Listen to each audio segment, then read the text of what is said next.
Hola, buenas tardes. Bueno, voy a seguir con el apartado de seguridad eléctrica, que es básicamente garantizar que los equipos médicos o equipos en general que sean alimentados con corriente continua o corriente alterna, o simplemente aquellos aparatos que se conecten a un paciente o estén en contacto con gente, puedan ser seguros. Esto significa que debemos diseñar y tener en cuenta una serie de pautas de tal forma que el paciente no esté sometido a fuentes, a descargas, a esas descargas en modo corriente que denominaremos fugas, ¿no? Por tanto, y por lo tanto sean seguros. Por eso hablamos de seguridad eléctrica y hablamos de compatibilidad electromagnética, es decir, que esté diseñado con una serie de normas, normas o recomendaciones que establece la norma N60601, de cara a diseño, implementación y buenas prácticas de equipos médicos, sobre todo médicos, pero cualquier otro equipo. Puede ser pues una batidora en casa, una lavadora. En cualquier caso, siempre son recomendaciones donde hay sistemas que se alimentan con energía eléctrica o que reciben energía eléctrica. Tener unas precauciones de cara a hacer esas máquinas, esos equipos seguros tanto para el funcionamiento del equipo, es decir, que no emita radiaciones o fugas a otros equipos vecinos, y también evitar las posibles descargas. Por lo tanto, hablaremos básicamente del grado de aislamiento de ese equipo, ¿no? Y tenemos un croquis que una de las pautas es evidentemente aislar, ¿no? Hacer un aislamiento mediante parte plástica, esta es tarjeta de circuito impreso, todas los diseños electrónicos, las placas microprocesadas y los sensores emplean pistas por las cuales circula la corriente eléctrica, y que dependiendo de las distancias entre pistas, como vemos aquí, lo que llaman clearance, que es la distancia, o bien el grado de separación que permita no tener fugas. Entonces, en ese caso son un poco los distintos criterios que debe tener un diseñador de placa de circuito impreso, de tarjeta de circuito impreso, o en inglés PCB, que es contemplar barreras de aislamiento, barreras mediante un aislante, papel, cartón, plástico, policarbonato, ABS, en fin, aquí están incluso los vinilos, generalmente mediante elementos no conductores, madera, en fin, mica, cerámica, son todos aislamientos que permiten separar circuitos por donde los cuales pistas o conductores de la electricidad. Y por lo tanto, pues con esas dos cuestiones es la distancia, que es la distancia más corta entre dos partes conductoras. Hay que evaluar qué voltaje va a pasar por esas pistas paralelas o cercanas, y qué grado de intensidad. Según voltaje y grado de intensidad tendremos que hacer esa distancia, esta distancia más grande, para evitar el salto, el famoso arco eléctrico, ¿no? Y otra cuestión es también la distancia esta, que es asegurada distancia de aire entre ambas partes, teniendo en cuenta sobre todo los puntos más cercanos. Estos puntos más cercanos, o entre pines del circuito impreso, los dos parámetros. Aire y material, distancia de material aislante, ¿de acuerdo? Estas dos distancias parecen la misma, pero no, esta es al aire, y esta es con un material en medio, distancias a contemplar a la hora de hacer un buen diseño. Entonces, Al final es jugar con el aislamiento, ¿no?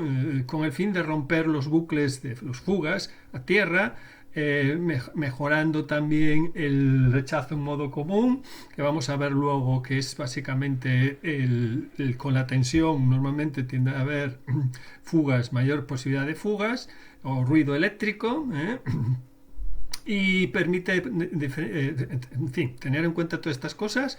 Vamos a ver un poco, a estudiar qué métodos de aislar dos partes de un circuito, distintas formas de aislamiento, que es aire, pero el aire incluso depende del entorno donde va a trabajar ese equipo. Si es un entorno de laboratorio o un entorno, diríamos, pues supongamos, por ejemplo, en un hospital, en las piscinas, pues hay humedad, ¿no? Si esa humedad, pues tenemos que todavía aumentar más el espacio entre pistas, entre componentes o entre partes conductoras, ¿no? Entonces, el diseño de estos equipos o la reparación de estos equipos, empleamos para esos dos casos unos tipos, distintas formas de aislar, ¿no?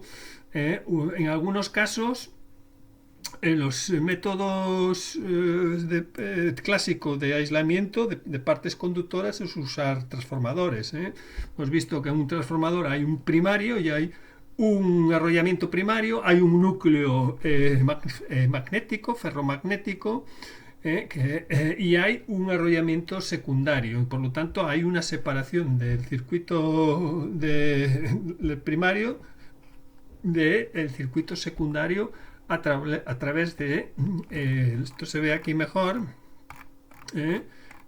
aquí se ve, tenemos un transformador, aquí se ve una sección, por lo tanto tenemos este arrollamiento de primario, secundario, esto es un carrete, es el núcleo, el carrete es este que vemos aquí de color amarillo, ¿de acuerdo? Entonces hay el gris es el núcleo magnético y por lo tanto entre este secundario y el circuito primario hay una separación por el carrete y por el núcleo magnético. Ese es el principal y es un sistema de aislamiento de la parte eléctrica del primario y la parte del circuito primario y del circuito secundario, y es uno de los mejores formas de aislamiento en cuanto al tema eléctrico. Otra cosa es que vemos que luego aparecen condensadores, donde hay un ánodo y un cátodo, en este caso un primario y un secundario, aparece unas capacidades que se llaman capacidades parásitas, que van a poder generar ciertas EMIs, interferencias electromagnéticas. EMI es interferencias electromagnéticas, en formas de capacidad, ¿de acuerdo? Entonces tenemos ahí un poco, vamos a ver en esa línea, el transformador de aislamiento va a ser afectado por ruido eléctrico. Decíamos que el ruido eléctrico, generalmente las fuentes conmutadas, hemos visto en el tema 6, trocean señal, ¿no? Usan los troceadores mediante transistores para, a partir de una señal conmutada de la etapa previa, conseguimos mediante filtrado volver a generar son conmutadores continua. Entre las fuentes conmutadas conmutan un nivel de tensión primario a un nivel de tensión que puede ser superior o inferior, el secundario, que es un poco lo que hacen los variadores de velocidad también. Los variadores de velocidad parten de 220 o parten de continua y modifican la salida para tener un nivel de tensión más alto, para dar mayor velocidad al motor, y también juegan con la frecuencia para generar mayor par, ¿no? Bueno, el par es intensidad, pero bueno, juegan con la frecuencia para dar mayor velocidad Esos variadores de velocidad, esos reguladores de tensión, ya sea de continua o de alterna, generalmente generan mucho ruido eléctrico, y por lo tanto tenemos que usar sistemas de aislamiento, sistemas de filtrado para que esas fugas eléctricas no se queden no retornen a la fuente a la red eléctrica, ni vayan a equipos colindantes, ni generen ruidos o descargas, que sería todavía peor, al paciente a través de las carcasas o a través de un cable de una sonda paciente, como puede ser pues, un parche de un electrodo de electrocardiografía, o de encefalografía, o una sonda de un electrobisturí, pues este fin tiene eso, ver un poco, tener este capítulo básicamente, aunque está tratado de forma bastante profundo, nos hace, el objetivo es hacernos reflexionar sobre los cuidados que debemos tener a la hora de reparar, a la hora de, sobre todo, implementar electrónicas para equipos médicos. En general, sobre todo para equipos médicos, porque el paciente está cercano, está tocando el equipo, o hay partes del equipo que tocan al paciente, la piel, el tejido interno. El tejido interno es todavía más crítico, porque tiene lógicamente mayor conductividad. Y por lo tanto, pues trataremos los distintos medios de aislar y de evitar esas fugas eléctricas, esas descargas, ¿no? Por lo tanto, bueno, aquí hay un resumen que es una tabla resumen que nos dice un poco la duración del ruido eléctrico, de la perturbación, microsegundos, son ruidos muy rápidos, como de alta frecuencia, milisegundos, 100 milisegundos, es decir, 100 milisegundos son 5 veces por cada 50 hercios, 5 ciclos de la red de 50 hercios. Y por lo tanto, pues depende de la frecuencia, vamos a tener pues ciertas dificultades a la hora de filtrar, ¿no? Por ejemplo, dependiendo del método, aquí hay un resumen de las distintas formas de filtrar ruidos. Tenemos los filtros de red, esos filtros que hemos visto en el capítulo anterior, que eran mediante condensadores. El filtro RC, filtros pueden ser activos o pasivos, de alguna forma. Esos filtros que interviene un condensador electrolítico, pues en este tipo de señales que duren en un microfaradio y un milisegundo, pues las filtraría de esta forma, es decir, quita un poco de ruido, aunque arregla un poco la onda sinoidal, pero sigue estropeada, con lo cual pues vemos que tiene un grado de filtrado bastante malo, los filtros de red típicos, hay filtros que vienen, esos filtros que vienen incluso incluidos en el zócalo del equipo, para cuando conectamos el cable de red, vemos que está por un lado la clavija y por el lado del equipo hay un conector que donde se conecta en el equipo, en ese zócalo suele estar el fusible, el portafusible, el fusible, y embebido un filtro que es un filtro RC, con el fin de suprimir estas permutaciones rápidas, de forma alisándolas un poco, ¿no? Entonces vemos la amplitud, este es el nivel, la amplitud de las perturbaciones, cuanto más amplias, vamos a ver que los filtros en este caso alisan de esta forma. A medida que vayamos bajando amplitud de las perturbaciones, es decir, que cuanto más amplitud tenga la perturbación, más serio es el problema. Cuanto menos amplitud tenga la perturbación, es un problema, pero nos va a afectar menos en la medida del sensor, o en el funcionamiento del equipo, en las descargas, ¿no? También posibles descargas con consecuencias a paciente, ¿no? Entonces, otra tecnología es el transformador de aislamiento con pantalla de Faraday, que es el transformador que es un transformador con un primario y un secundario, al cual le ponemos una camisa metálica, una funda externa que puede ser de aluminio, una pantalla externa que puede ser de cobre, de aluminio, es decir, un conductor que brinda sobre todo contra el fenómeno campo magnéticos externos, o es aquello de la campana de Faraday, que es efecto para rayos, ¿no? También ocurre que en los coches, como son metálicos, tampoco les cae un rayo, ¿no? Es decir, de alguna forma es una protección, ¿eh? Lo que va adentro va protegido frente a descargas. Esa pantalla hace de pantalla y no llega al interior, ¿no? Por eso hablamos de el primario y el secundario. Mediante esta camisa metálica queda protegido frente a las perturbaciones que vengan de fuera, ¿no?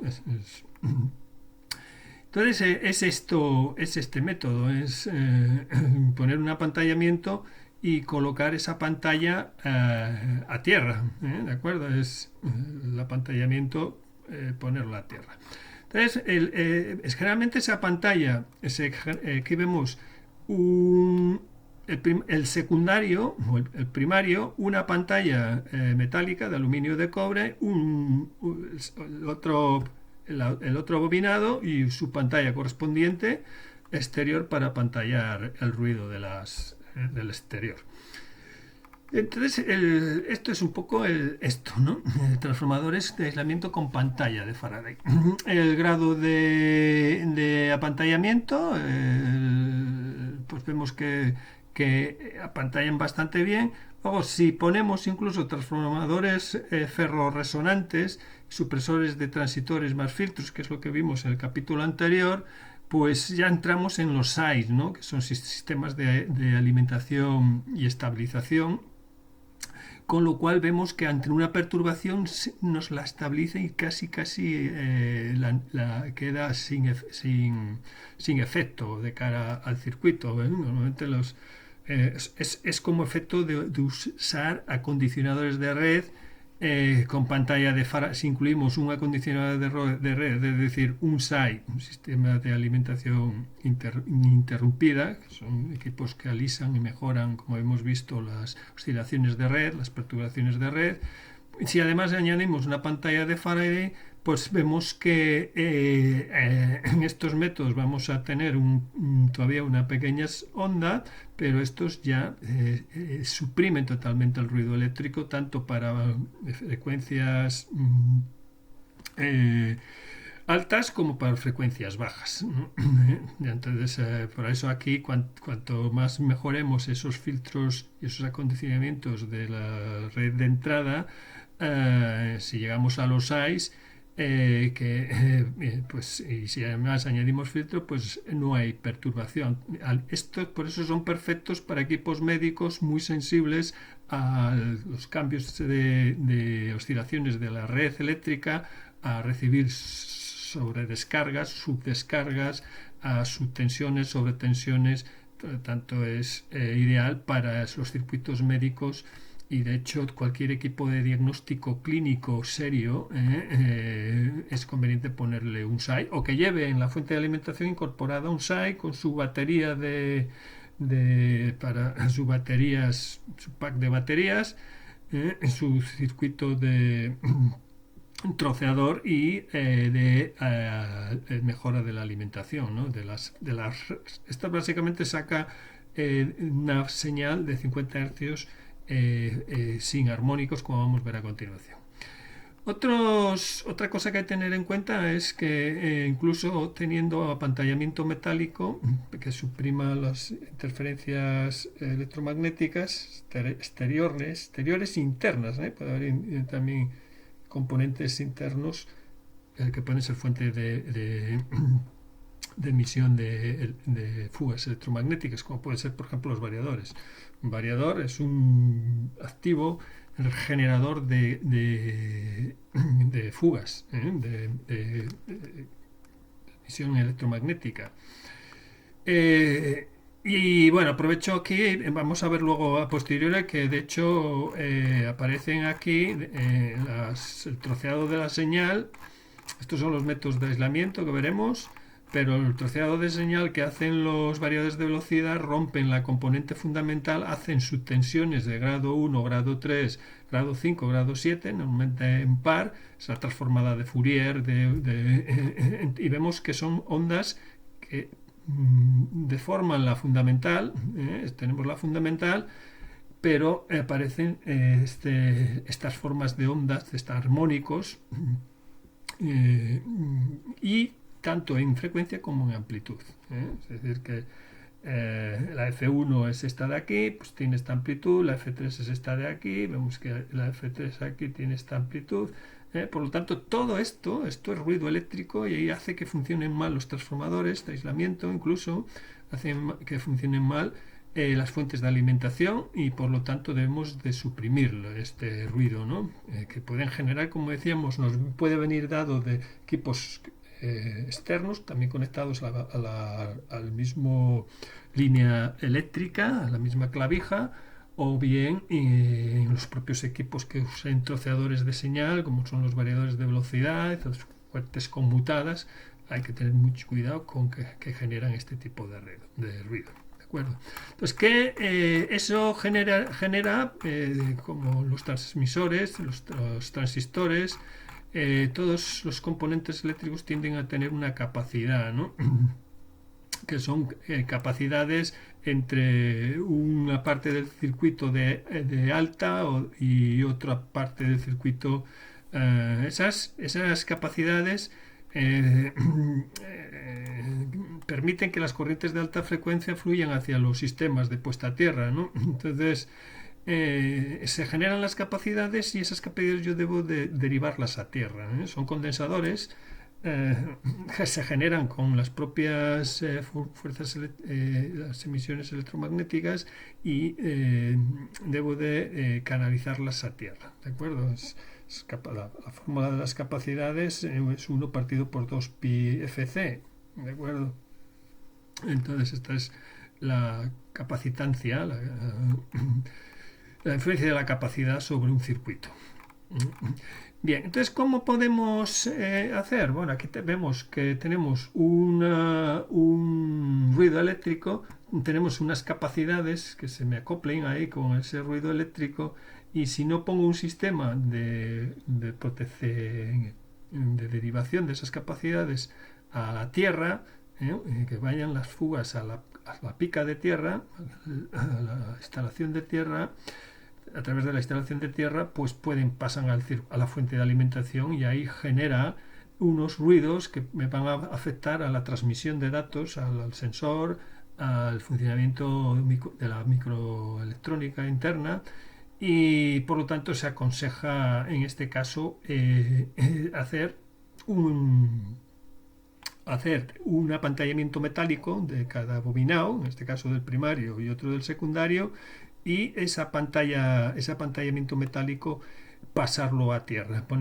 hacer una conexión de esa carcasa de aluminio de cobre a tierra, tanto el primario como el secundario, con lo cual evitaremos pues la influencia de esas fluctuaciones derivadas a esas capacidades demás, ¿no?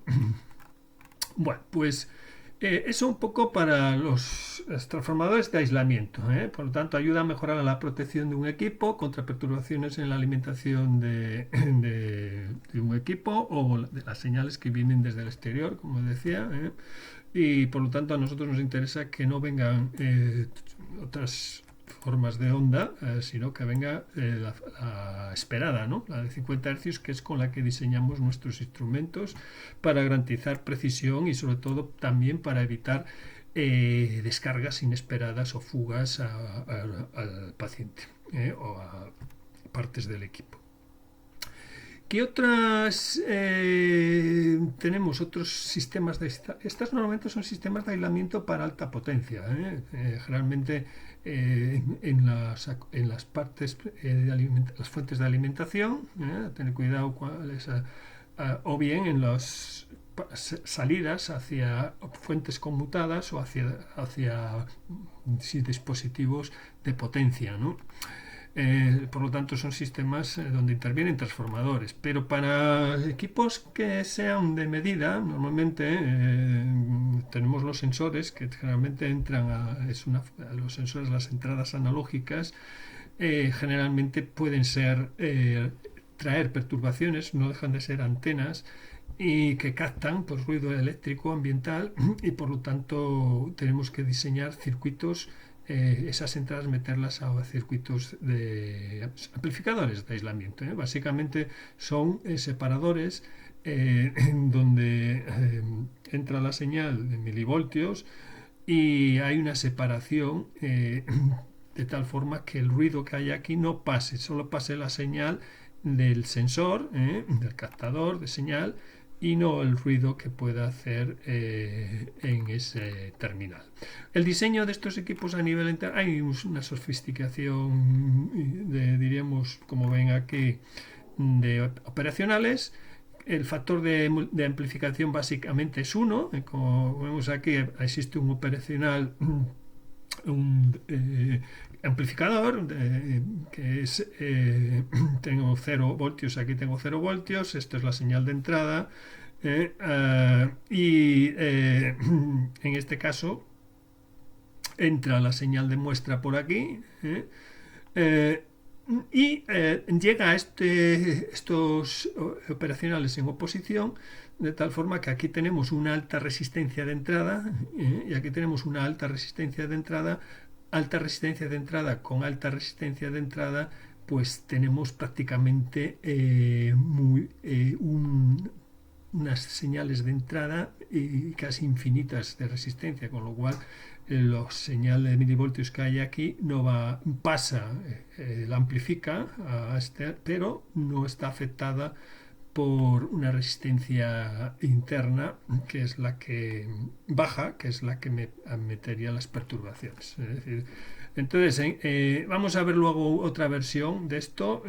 Esto no tiene sentido, que básicamente os doy las claves, que el operacional, que sepáis que aquí tiene, desde aquí tengo 200 kiloohmios, hacia aquí habría una resistencia tan alta, normalmente mayor que 1 megaohmio, que 200 en paralelo con 1 megaohmio se queda 200, es decir que esta parte de aquí no afecta a la señal de corriente y de tensión que circule de aquí a aquí, o de aquí a aquí. Aquí vemos que hay una realimentación a través de esto, por eso se dice que es una realimentación de 1, no amplifica, sino que la señal que hay aquí la saca aquí, pero pasada por esta alta impedancia que rechaza, diríamos, pequeñas señales o ruidos eléctricos o fugas eléctricas.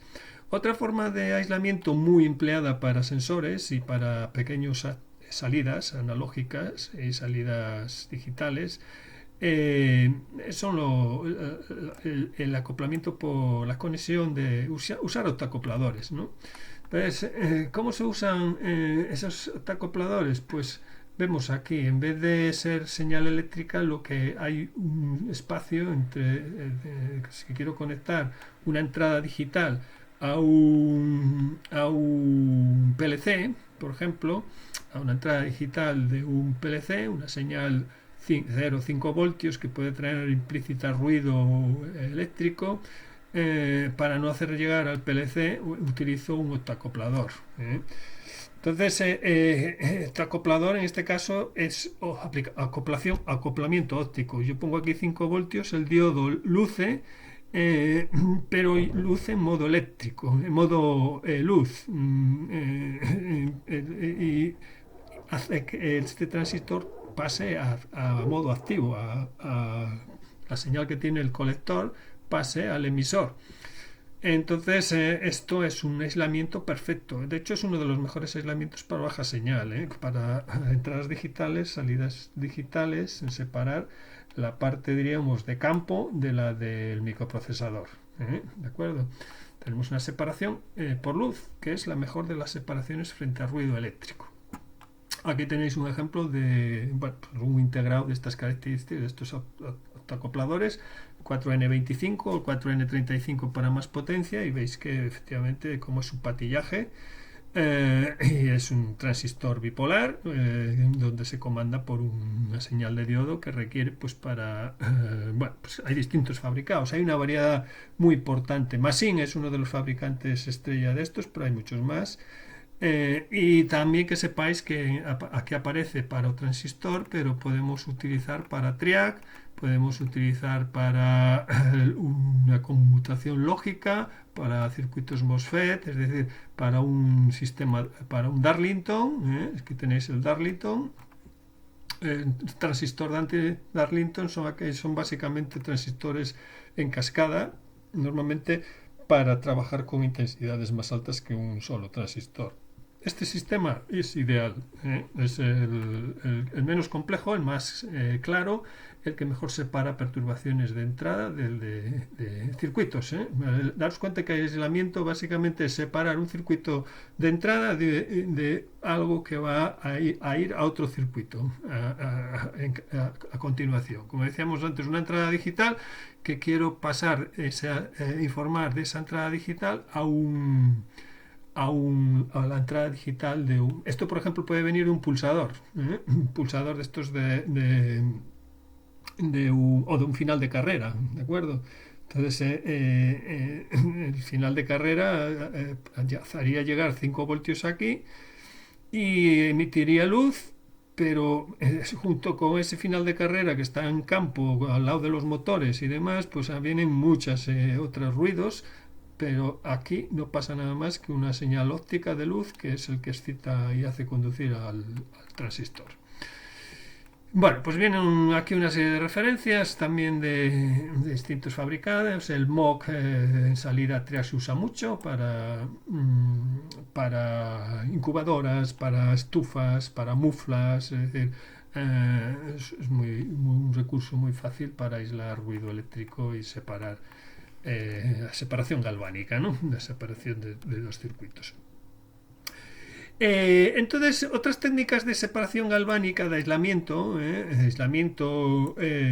frente a ruido electromagnético, son técnicas ya, en este caso, el choque en modo común, son ferritas, todos hemos visto ferritas en los cables de comunicaciones, de Ethernet, en los cables de USB, e incluso en algunos cargadores de algunas fuentes de alimentación. Es un recurso, la ferrita, esto es un donux magnético, pues se llama ferrita, y hacemos circular uno de los hilos por un arrollamiento en la ferrita y el otro hilo también con su arrollamiento en la ferrita.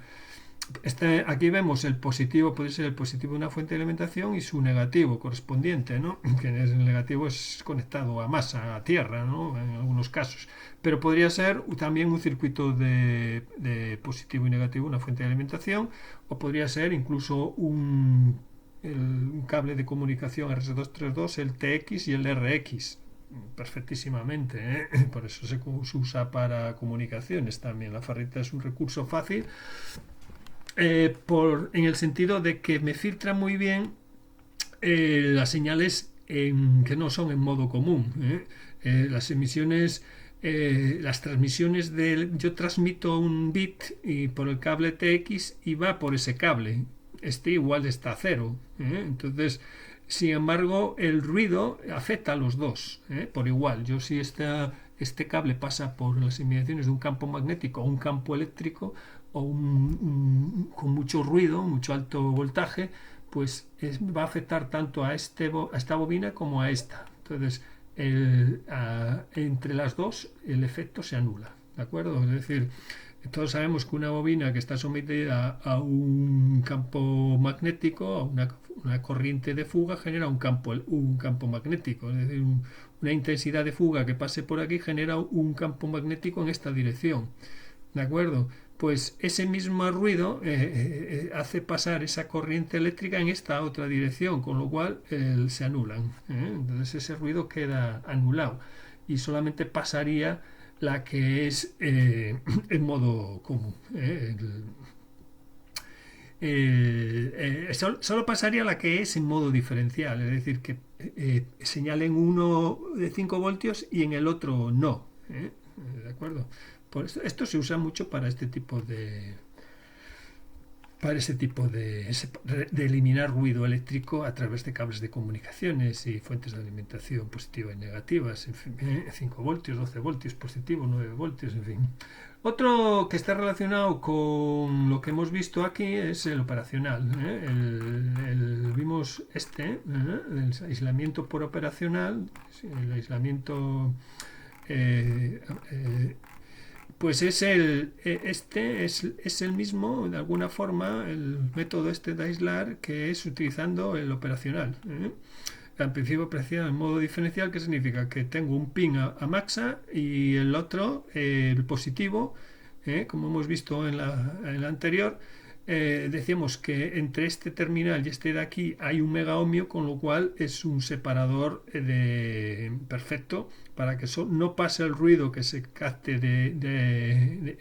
sino que pase solamente la señal del sensor, 2 milivoltios, o la señal eléctrica que haya en este terminal, pasaría aquí.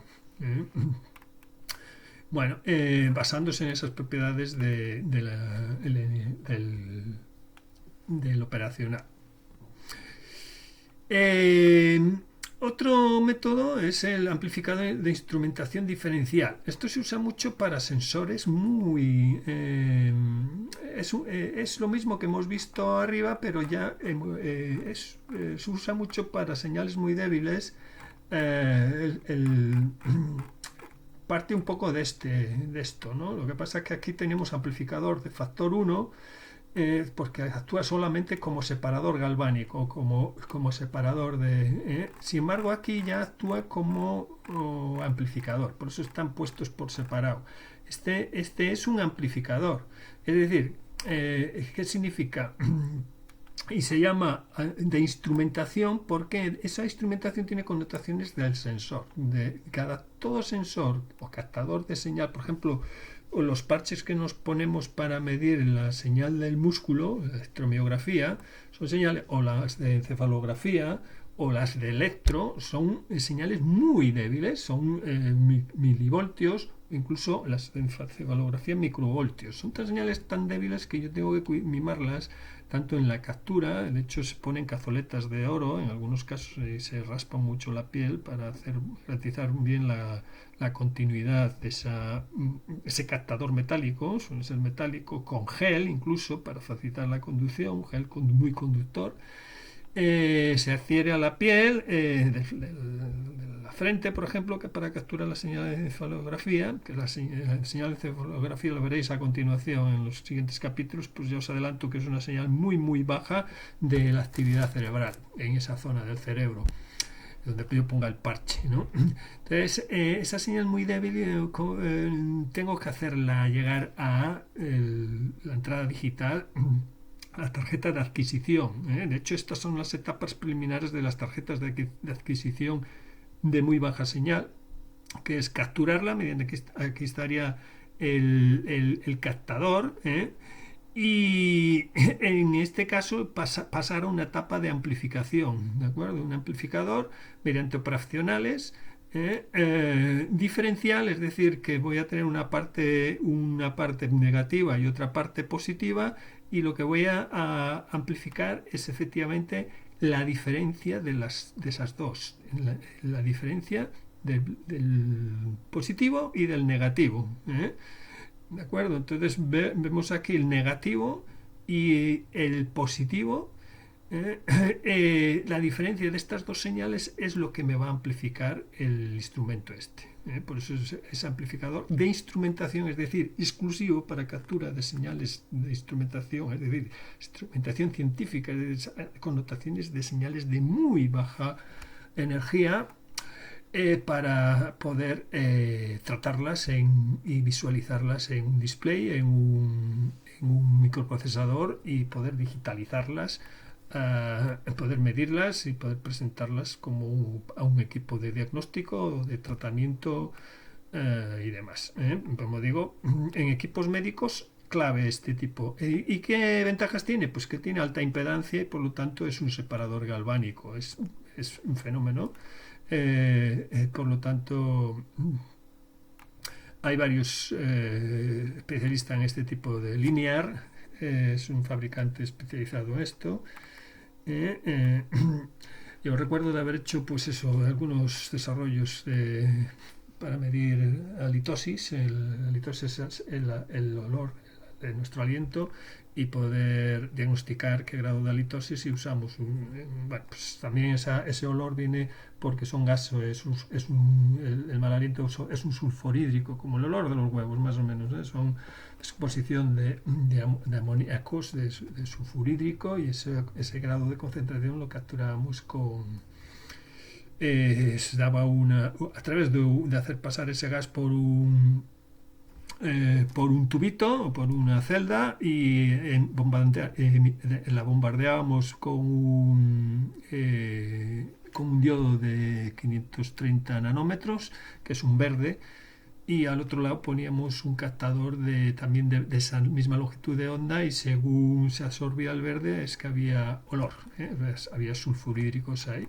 Por lo tanto, la señal de ese fotodiodo de grado de verde y se enchufaba aquí, una masa y la otra parte del fotodiodo aquí, y lo amplificábamos con esto, ¿de acuerdo? Perfecto, clavado, va muy bien. Otros sistemas, pues son los que utilizamos para aislar líneas de comunicación de datos, como hemos visto antes, y son, pues esto, también se basan en sistemas de las comunicación de datos, sobre todo las de más longitud.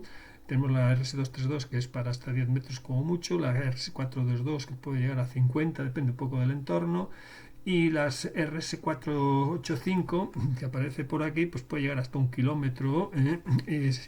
¿Por qué? Pues porque mandan la misma señal amplificada en diferencial por un hilo y su negativo por el otro, ¿de acuerdo? Entonces, esos drivers, Masin es un especialista en esto, drivers de comunicaciones, transceiver llamamos, estos transceiver son adaptadores de señales microprocesadas a señales diferenciales para que enviarlas a largos datos, y se envían en modo diferencial para hacer el rechazo en modo común, como habíamos antes, es decir, que trabajan un poco sobre eso, ¿no? Al ser diferencial, rechazan el ruido ambiental en modo común, es decir, que afecten a los dos, al hilo transmisor y al hilo receptor, y se anulan, Por lo tanto, es un sistema muy usado para proteger cualquier sistema de comunicaciones o línea de datos. Luego, otro que ya conocemos es el filtro de toda la vida de las fuentes de alimentación. Este es lo que digo yo, que se suele usar en el zócalo de entrada del cable de red al equipo, ¿de acuerdo? Tenemos la clavija y entra al zócalo del equipo. Normalmente se pone un condensador y otro condensador, y en medio un cable a tierra, ¿de acuerdo? Y aquí iría ya la fuente de alimentación, de conversora de 220 a 5 voltios, en fin, es lo que aparece como carga, ¿no? Es el típico filtro supresor, de modo común. Bueno, pues esto un poquitín así, no quiero tampoco mucho más. Otros sistemas de protección, sobre todo a contactos directos, son los limitadores de diferenciales, el famoso diferencial de nuestra cometida de casa, o que en cualquier máquina podemos incorporar también, si es una máquina con un molino, una trituradora, es conveniente metálica, que tiene un chasis que, bueno, puede tener partes eléctricas que es fácil que se deterioren y hagan contacto con el operario, con que toque el chasis. Esas máquinas es conveniente ponerles un interruptor diferencial.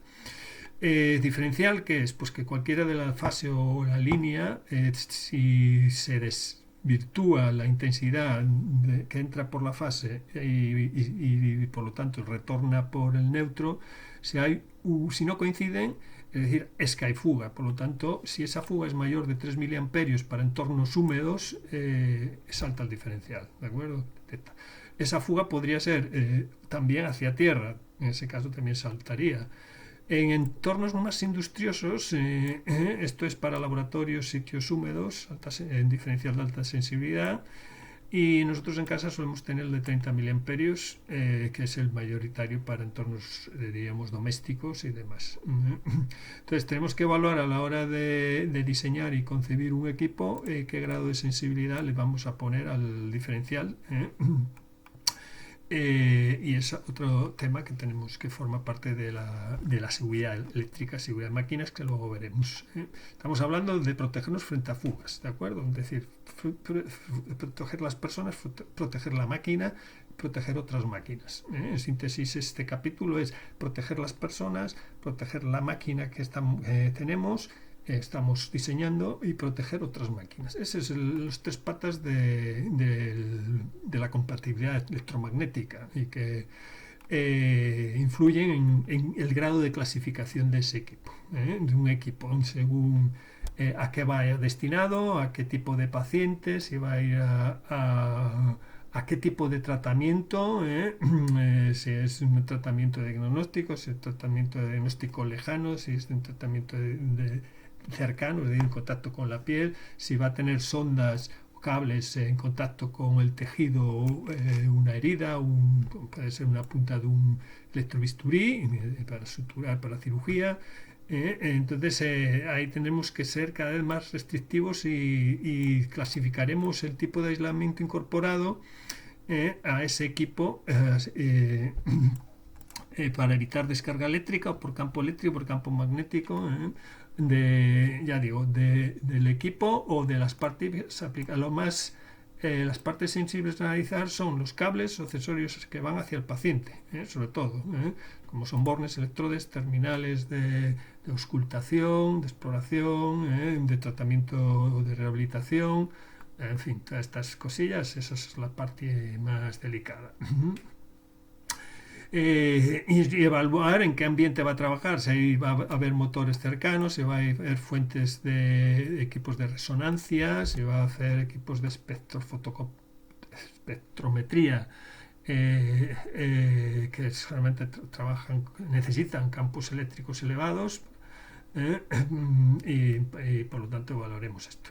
Dependiendo de lo que decía antes, dependiendo de que si es un motor que tiene un variador de velocidad, es posible que tengamos descomposición de la onda fundamental en subfrecuencias y en subamplitudes asignadas a esas subfrecuencias. Pues tendremos que tratar de suprimirlas, porque esas generan, pues son las típicas fugas que aparecen luego asociadas a capacidades anexas, generan en el entrehierro de los motores, de los transformadores, ruido, más calor, por lo tanto el calor puede suponer la descomposición del barniz de aislamiento, del bobinado y de los cables anexos, por lo tanto, en función de todas estas buenas prácticas a la hora de diseñar y concebir una máquina, tenemos en cuenta también que dependiendo de cómo hagamos ese diseño de la protección,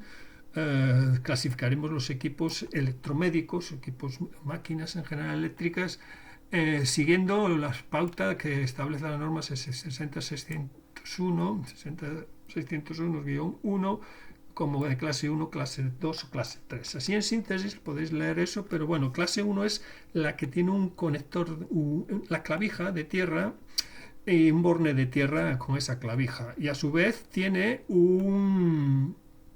tiene carcasa metálica o no, pero lo que sí tiene es carcasa metálica o carcasa plástica, pero lo que sí tiene es un borne adicional para conexión de un cable de tierra auxiliar, además del que entra por la clavija, por el cable de red. Por lo tanto, tenemos un doble protección de tierra, el de cable de red y otro adicional. ¿Qué pretende? Pues que las partes activas o partes conductoras expuestas que pueda que puedan ser internas, de posibilidad de derivación de fugas, o las partes accesibles al paciente permitan canalizarlas a tierra y de ahí que lleguen al diferencial, que comentábamos antes, al diferencial magnetotérmico para que corte el suministro a esa línea, ¿no? El categoría 1 vemos aquí que es la clavija con su tierra y su borne de tierra, y a su vez un borne de tierra adicional que está conectado a una buena tierra. Todos estos sistemas de protección se basan en tener un sistema de instalación. Esto lo conectamos a la clavija, pero luego de la clavija hay una instalación, toda una instalación de tierra con un cable que suele ser amarillo-verde, y que recorre el edificio hasta una distancia determinada, una pica. Esa resistencia de la pica es fundamental. Esa resistencia tiene que ser muy baja, si es posible tan baja como 100 miliohmios. La resistencia efectiva del conductor de tierra debe ser inferior a 100 miliohmios. ¿Y por qué? Pues porque cuanto más baja sea el valor ohmio de este hilo, los ohmios, la resistencia, menos intensidad necesita el diferencial para poder detectar que hay una desviación de 30 miliamperios o de 3, como hablábamos, ¿no? Por lo tanto, clase 1, cuando tenemos una pica cuando la protección se basa en el cable de tierra. Tenemos el paciente, tenemos la alimentación de 220, y hasta que llega el paciente hay un grado de miliohmios, de ohmios, que ha de ser lo menos posible, que es lo que decíamos aquí, que a ser posible sea 100 miliohmios.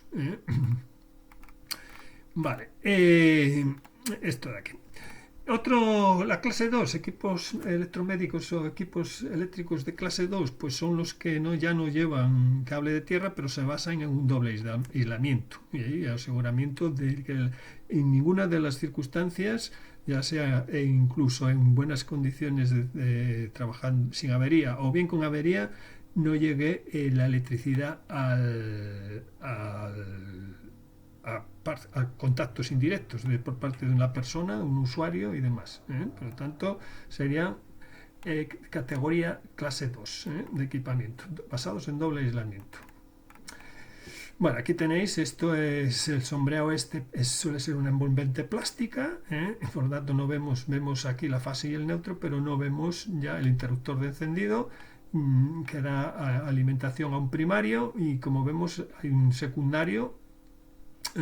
Por lo tanto tenemos doble aislamiento, tenemos aislamiento diríamos mediante carcasa y aislamiento mediante ferromagnético, mediante primario de transformador y secundario, ¿de acuerdo?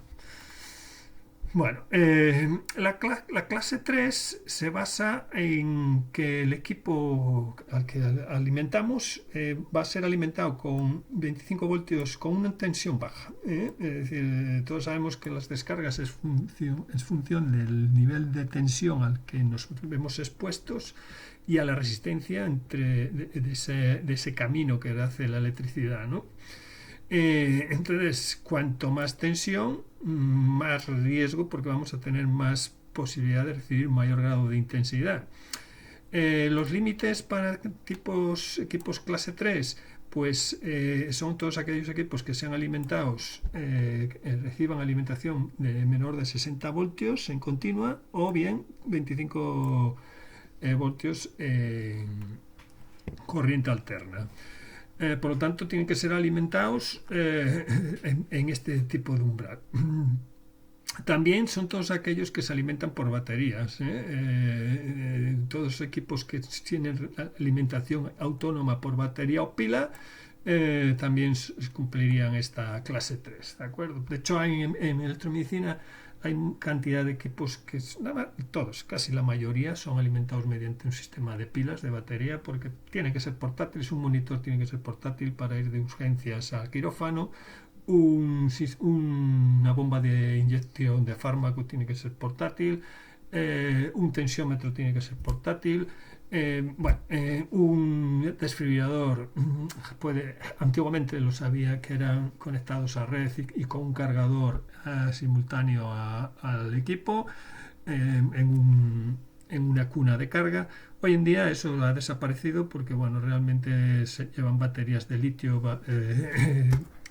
de larga duración, de 4 o 3 años, y se evalúan para ver el grado de nivel de batería, y cuando el equipo detecta que la batería está en reserva, pues avisa de que hay que cambiarla, ¿no? Pero bueno, son equipos que desfibrilan a pacientes y por lo tanto tienen un riesgo elevado mediante esos parches directos tocados al pecho derecho y al costado para darle descarga pues evidentemente que garantizar una seguridad eléctrica y no afecten las perturbaciones ambientales, ¿no? Entonces no se conectan a una clavija, sino que trabajan mediante baterías. Su esquema funcional sería este tipo, como ven, directamente. ¿Y qué otros grados de clasificación según el riesgo? Esto sí que es concreto y conciso para equipos electromédicos. Lo anterior vale para cualquier equipo eléctrico, pero este en concreto, la norma 60601, establece qué grados de atención debemos de poner y, por tanto, cómo clasificamos los equipos biomédicos en grados de seguridad eléctrica. Hablamos grados de seguridad eléctrica tipo B. Son todos aquellos equipos que hemos clasificado antes como casi 1, 2 o 3, pero que en realidad son equipos que todos aquellos equipos de uso médico que no tengan una parte directamente en contacto con el paciente, que no tengan una parte aplicada a un paciente, ya sea un parche, ya sea una sonda, ya sea... Eso es los tipos B. El siguiente, y lleva este símbolo. Normalmente las pegatinas de los equipos aparece esta pegatina para aquella parte que está clasificada como tipo médico tipo B. Si aparece esta otra, es tipo médico grado BF. Es ya aquellos equipos, tenemos que hacer un diseño y unas protecciones de seguridad eléctrica que garanticen que aquella parte que esté en contacto con la piel tiene que llevar este grado de protección frente a descargas eléctricas, ¿de acuerdo? Y por lo tanto el test de fugas tiene que ser también clasificado como tipo BF. Son aquellos que llevan elementos, son todos aquellos elementos que estén en contacto con la piel externa. Por ejemplo, lo que os decía antes, un desfibrilador de externo, de estos de electrodos accesivos al pecho y al costado, tiene que ser tipo BF, ¿de acuerdo? Un parche, un electrodo de un electrocardiógrafo tiene que ser tipo BF. Todo un electromiógrafo de rehabilitación, estos parches que nos miden la actividad del músculo y que también incluso valen para entrenarlo, tiene que ser tipo BF. Tipo CF, pues serán todos aquellos que puedan estar en contacto con tejidos abiertos, ¿de acuerdo? Entonces, si existe el riesgo de tener tejidos abiertos, en algunos casos los fabricantes los electros los hacen con categoría CF,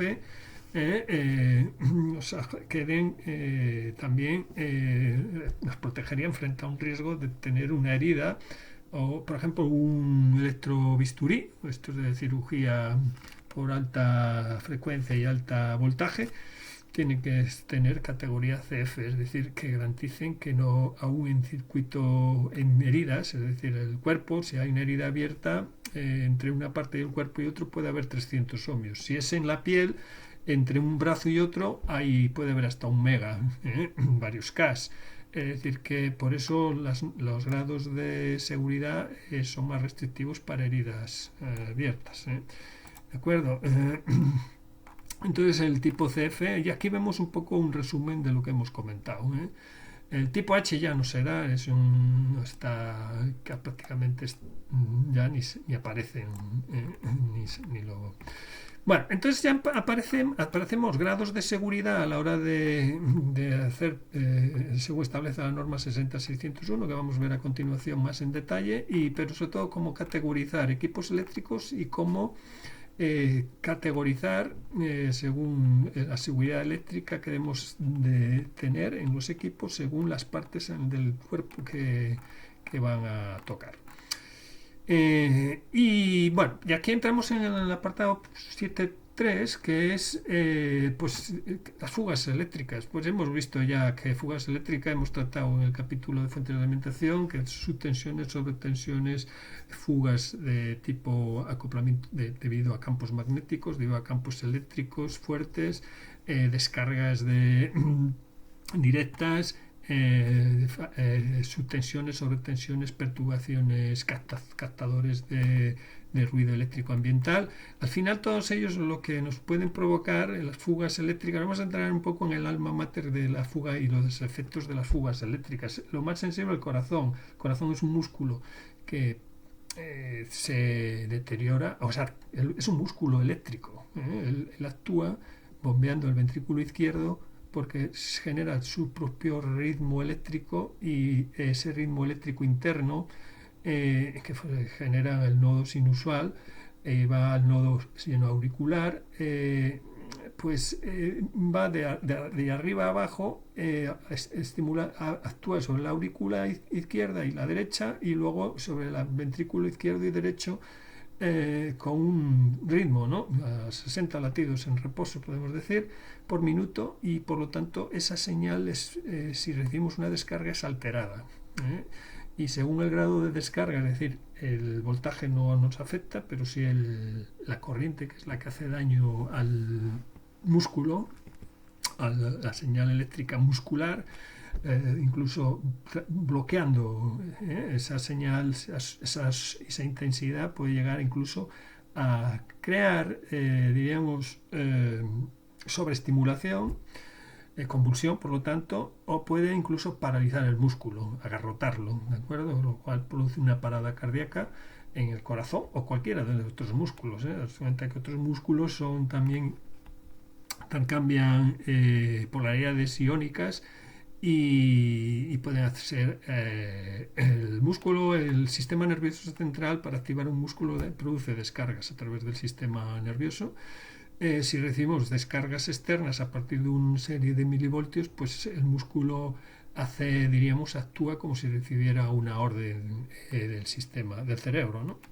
Entonces, tenemos que analizar qué grados de intensidad y en qué grados esa intensidad nos perjudica, nos altera, y son peligrosos, por lo tanto, ¿no?, para la fisiología y para la seguridad de las personas. Pues tenemos que hablar de seguridad incondicional, seguridad condicional, seguridad descriptiva, pero sobre todo, al final lo que tenemos que ver es la norma 600, en el 60601, establece una serie de umbrales según sea el tipo de equipo, B, BF y CF, y también analiza la naturaleza de la fuga, si es una fuga a tierra, si es una fuga hacia el envolvente, es decir, del exterior, si es una fuga a través del paciente, es decir, que pueda recibir el paciente y también afectar al equipo, o al revés, que vaya del equipo al paciente, y pueden ser de corriente continua, pueden ser de corriente alterna, pueden ser a través de los, como hemos visto, a través de las capas de comunicaciones, en fin, las fuentes de fugas pueden ser muy diversas. Entonces, para cada tipo de clasificación que hemos visto antes, tipo B, tipo BF, tipo CF, ya digo, herida, accesorios que vayan en contacto con heridas, como pueden ser catéteres de inyección de fármacos, o otros tipos de catéteres, colonoscopias y demás, pues si queremos unas condiciones normales de seguridad, los umbrales de corriente están en 0,5 para las fugas a tierra. Para unas condiciones de primer defecto, es decir, que una primera avería, si hubiera incluso una posibilidad de avería de un componente interno, jamás tipo B podría superar 1 amperio. Es el límite. Cuando hacemos un análisis de fugas, el analizador de fugas evalúa todo esto, ¿de acuerdo? Esto, si se superan estos umbrales para un determinado accetes de fugas, analiza el cable de tierra y le inyecta a ver si se generan fugas, a ver si el valor óhmico es bajo, analiza la envolvente, analiza las terminales paciente y va comprobando un poco todas estas. Esto es un resumen, diríamos, de las corrientes auxiliares permitidas para superar el test de fugas según lo que establece la norma. Bueno, aquí más abajo os aparece detallado un poco todo eso, que es una corriente de fuga, que es una corriente de fuga de paciente, que es un auxiliar que recibe el paciente y puede ir hacia el equipo, del envolvente y demás, con el dibujito de antes, la exposición atrás, que es una macrodescarga, qué problemas genera una macrodescarga, realmente problemas de parada respiratoria, de espasmos musculares, de bloqueo muscular, de quemaduras. Las quemaduras son bastante feas, las de... entonces tenéis esquematizado aquí qué grados de intensidad que se recibe entre aquí y aquí. Decíamos que teníamos un megaohmio o varios kiloohmios, pues bueno, pues no es lo mismo que entre aquí entre un cable que toque nuestro hombro, cruce el corazón y vaya aquí, al brazo derecho. Entonces, es un esquema que os dice de 1 miliamperio hasta 5 miliamperios, pues tenemos una percepción, un cierto cosquilleo, ¿no?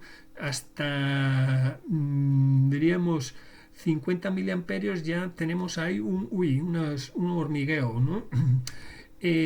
Por encima de 100 miliamperios ya tenemos ciertos problemas musculares, tenemos parálisis respiratoria, tenemos unos espasmos musculares, tenemos el típico calambrazo generalmente, que si tenemos suerte nos expulsa el miembro, el brazo o la pierna o lo que sea, pero en el peor caso, si superamos incluso el amperio, podemos crear un agotamiento muscular. De ahí que cuando vayamos a sospechar que una parte metálica que toquemos, a ver si tiene, dudamos si pueda estar expuesta a energía que pueda darnos calambre, vale más hacerlo con la palma de la mano, no con la parte exterior de la mano, porque nos va a rechazar. Si lo hacemos con la parte interior, los músculos de los dedos se pueden agarrotar, cerrar y bloquearnos contra esa parte metálica, con lo cual pues tenemos las de Caín, quedaríamos ahí pegados y sería un auténtico drama. Por lo tanto, pues estas precauciones hay que tomarlas. Hablamos de límites para el tipo BF, sería tal tipo según la clase, pero límites que establece la norma que veremos a continuación. Los equipos de tipo CF sería 0,1 el límite, 0,1 miliamperio, 0,01 miliamperios, y los BF 0,1, ¿de acuerdo? Bueno, los efectos fisiológicos, ya digo, eso, las umbrales entre la mano derecha y mano izquierda puede ir de 100 K hasta 1 mega. En la superficie de la piel normalmente tenemos 300 ohmios a 500 ohmios, en término medio para un adulto y demás. Una tabla que os dice de los efectos de la corriente, que es un poco lo que yo os he comentado, según los continua o alterna. A partir de qué amperios hay peligro, ¿no? Más amperios, más problemas, que es electrólisis, que significa que los músculos tienen polarización, ¿de acuerdo? Un tejido muscular, las fibrillas del músculo. Los músculos están compuestos por fibrilla muscular, y que están polarizados, y cuando reciben la señal del nervio, del sistema nervioso central que procede de la orden del cerebro, pues se despolarizan, y es lo que actúe que se contraigan o expandan según la voluntad y intensidad de esa señal, ¿no? Pues esas corrientes se nos pueden alterar todo ese sistema, quemaduras, calambres, fibrilación ventricular, que es ruptura del ritmo coronario, y por lo tanto incluso parada y bloqueo.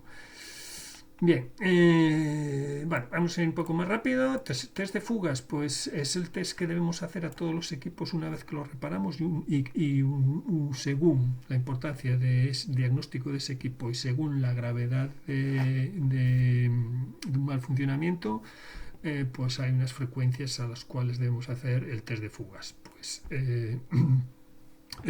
por ejemplo, electrocardiógrafos una vez al año, Como norma general, Sanidad establece hacerlo una vez al año. Equipos de diagnóstico por lo menos una vez al año. Y bueno, hay un capítulo que trataremos esto en el último tema, el tema 23, habla exactamente según qué equipo, cada cuánto tiempo hay que hacer el test de fugas eléctricos.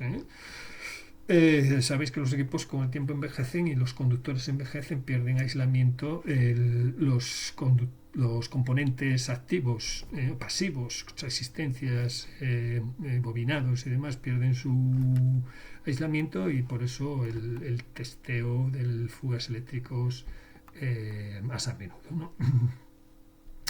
Entonces, pues aquí os dice un poco esto. Durante el diseño, normalmente cuando se establece diseño, veis que yo tengo una componente de diseño, bueno, he estado profesionalmente trabajando en diseño 15 años, de desarrollo de patentes y de circuitos, diseño electrónico, diseño de máquinas, y por lo tanto, bueno, es un tema que aquí realmente tampoco es necesario que profundicéis, ¿eh? No se os va a pedir en el test de evaluación pues estas pautas tan profundas, pero que sepáis que realmente las normas, cuando diseñamos un equipo en Europa, hay que hacerles un test de compatibilidad electromagnética, y para poder hacer el marcado CE generalmente tenemos que acudir a una entidad que se llama de notificación, que es una entidad externa que va a evaluar nuestro equipo, a ver si va a someterlo a todos estos test de fuga que vamos a ver a continuación. Según nosotros le vamos a decir, oye, pues este equipo nuestro es de grado CF, tiene esta parte a paciente que es de grado CF, tiene esta sonda que es tipo B o BF, es de categoría 3, y va a hacer esta funcionalidad. Entonces, bueno, pues la entidad notificadora tomará las medidas correspondientes, evaluará nuestro equipo en términos de seguridad, funcionamiento del diagnóstico, seguridad eléctrica, para el propio equipo, para otros equipos y para el paciente y para el usuario, por supuesto, ¿no? Entonces, en función de eso, si pasa el test, pues tendremos podemos etiquetarlo con certificado CEIP y pasar a la venta. Sin tener ese certificado por una entidad notificadora, no podemos poner a la venta nuestro equipo en Europa, ¿de acuerdo?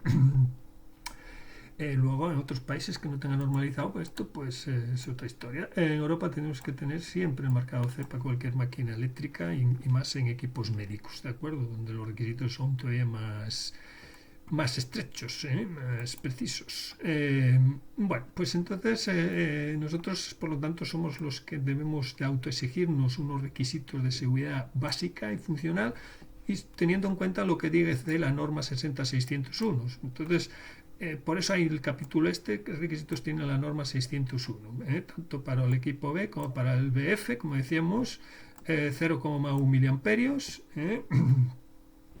y en condiciones de operativas normales, y si hay una avería interna, nunca, incluso con esa avería, debe de superar 0,5 de fuga hacia el exterior, sea paciente o sea el tendido eléctrico. Para el tipo CF, que son, recuerdo, aquellos que están en contacto con tejido abierto, pues mucho más restrictivo, 0,01 miliamperio. Y bueno, se establecen pautas también, sabéis que según el umbral de trabajo de voltios, hay más riesgo de descarga eléctrica, hay más riesgo de arco eléctrico, hay más riesgo para el salto del arco eléctrico, y eso lo mide el Comparative Tracking Index,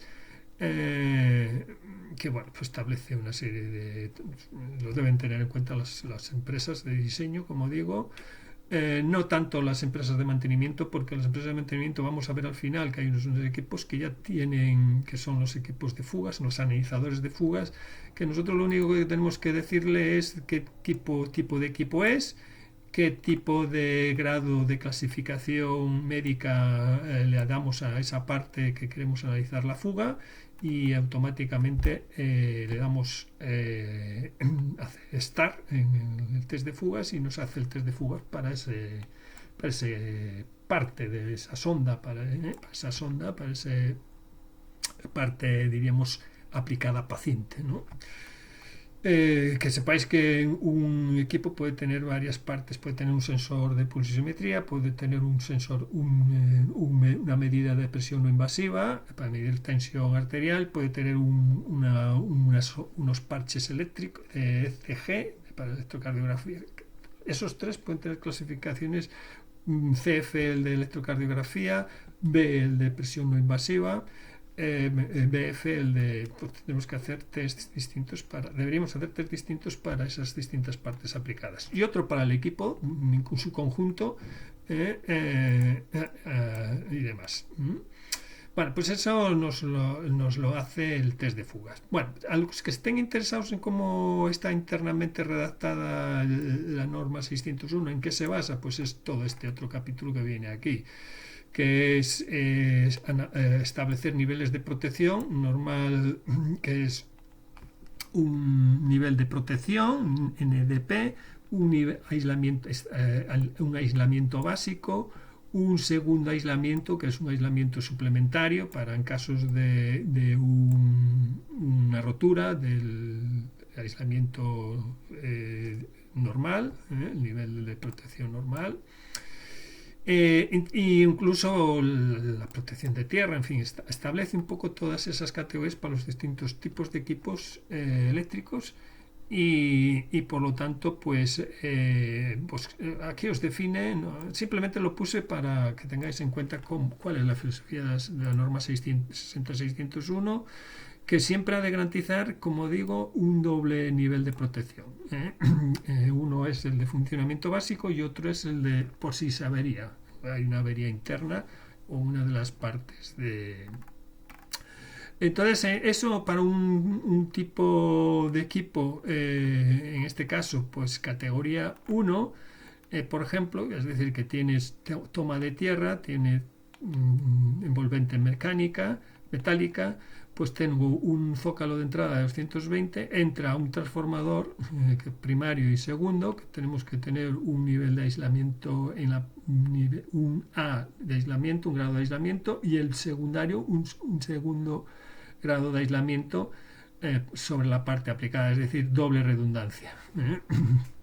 Lo mismo que entre las partes internas tienen que tener dos niveles de aislamiento para, como decía antes, garantizar el normal funcionamiento sería un grado de aislamiento, y si hay avería hay que tener dotado otro segundo grado de aislamiento. ¿De acuerdo? Esto es un poco lo que dice el alma de la norma 60-601. Sobre todo esto estaría orientado a diseñadores, ¿no? Más que a nada, ¿no?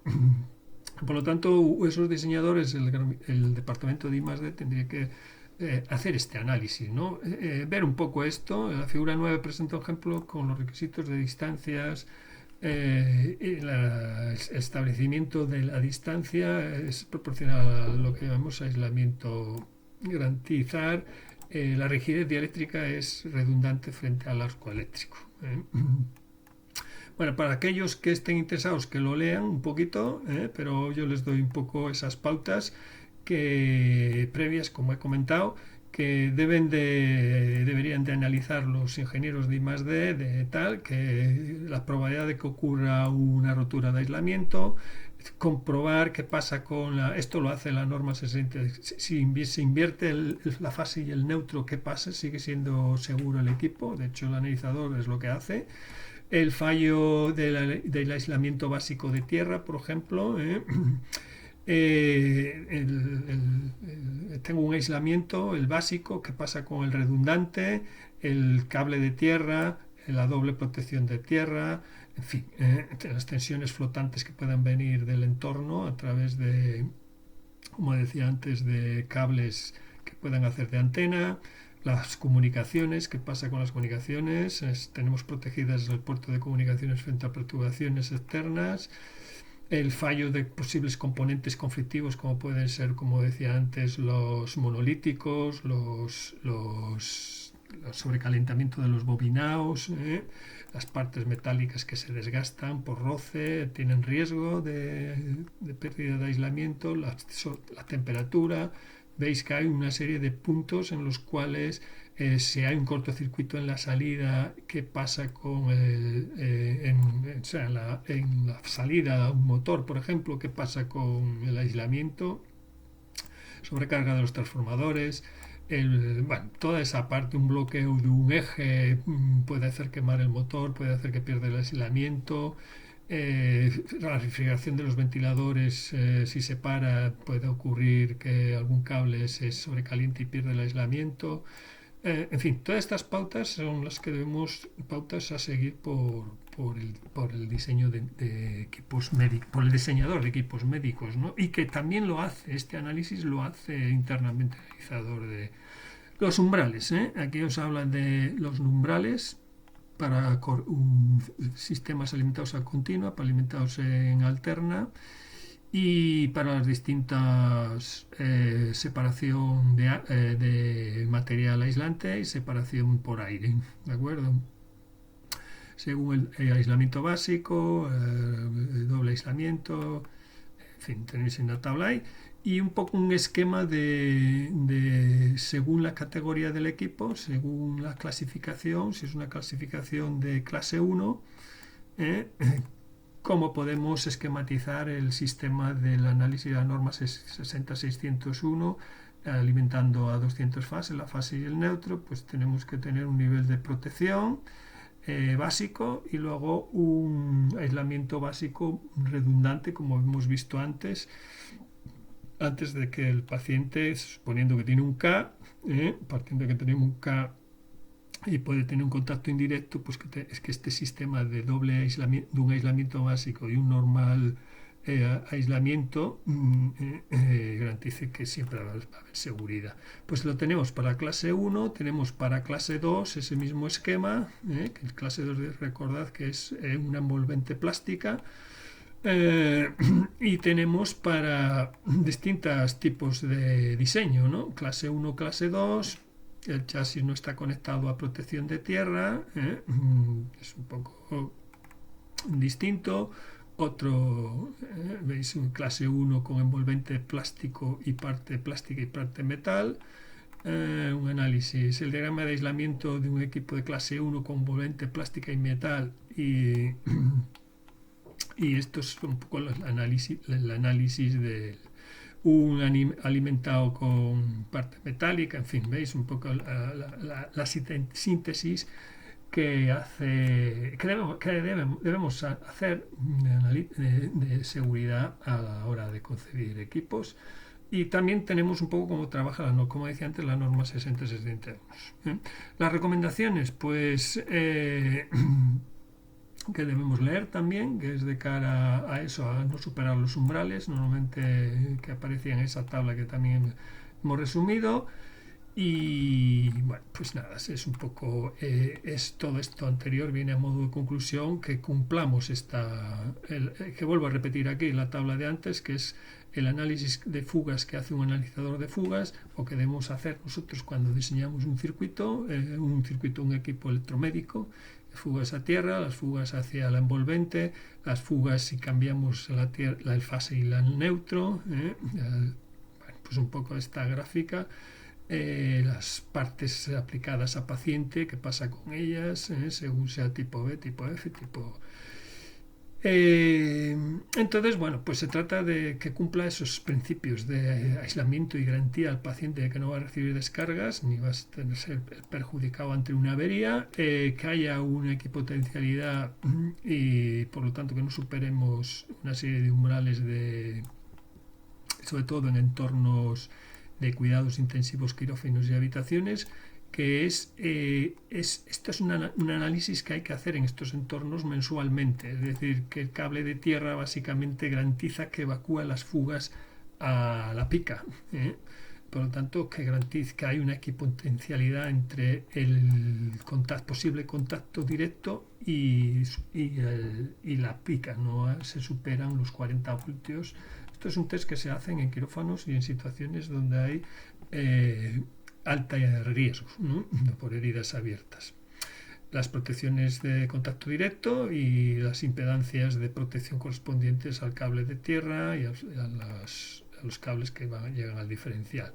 ¿Quién establece la norma 60601? Pues las entidades de investigación y adaptación de la seguridad a las nuevas formas y nuevos materiales, como es AENOR, en el caso de España, el Instituto Internacional Electrónica Comisión, el IEC famoso, y el Instituto Electrical y Electronic Engineers. Aquí decir que muchas de las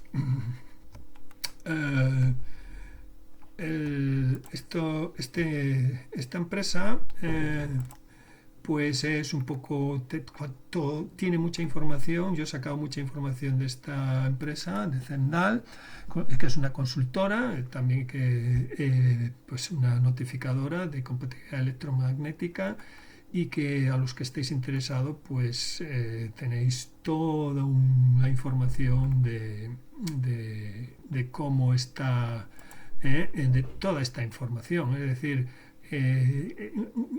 aquí veis un poco la reducción de interferencias, las recomendaciones de los cables, de los apantallamientos, si usamos o equipos que van a estar cerca de GPS y sistemas de telefonía móvil que producen mucho ruido por radiofrecuencia. Bueno, pues los blindajes de las cajas de plástico, el marcado CEA, los requisitos y demás. ¿Qué pasa con los prensas topas que garantizan que son prisioneros y aseguran los cables? Tienen que tener una determinada normativa para garantizar que no se rompen. En fin, todo esto, estos señores que aparecen también referenciados en mi documentación son auténtica fuente bueno, pues si queremos buscar más información sobre ellos, ¿no? Y por último, el analizador que nosotros vamos aquí al final, tenemos al final tenemos aquí, el analizador de signos vitales. Los analizadores, tenemos, hay un capítulo en el 23, tenemos analizador de pulsiometría, de filas de Fluke, este de aquí, bueno, hay varios, pero Celion, Técnica, Instrumentación y Fluke son unos realmente expertos en... Entonces tenemos en el analizador de Fluke, el ESA 620, tenemos pues básicamente cómo trabaja el equipo de análisis de fugas. Este es el manual, podéis verlo, como digo, en el último tema. Tratamos un poco los simuladores para comprobación y verificación de equipos, ¿de acuerdo? Pues es un equipo bastante compacto. Yo en la empresa trabajo con uno más antiguo, que es el de Cuba 425, pero este es más moderno, más pequeñito, y como veis podéis ver el manual y los esquemas que hemos visto os aparecen, son familiares. Os dice cómo conectar las partes aplicadas según la categoría del equipo, ¿de acuerdo? Muy bien, pues de hecho creo que aparece una foto por aquí, Bueno, este es el analizador de flujo, de flujos de volúmenes. No voy a tener. Bueno, esta es la frecuencia de verificación de distintos equipos. Bueno, pues nada, no me extiendo más, gracias y nos vemos en la siguiente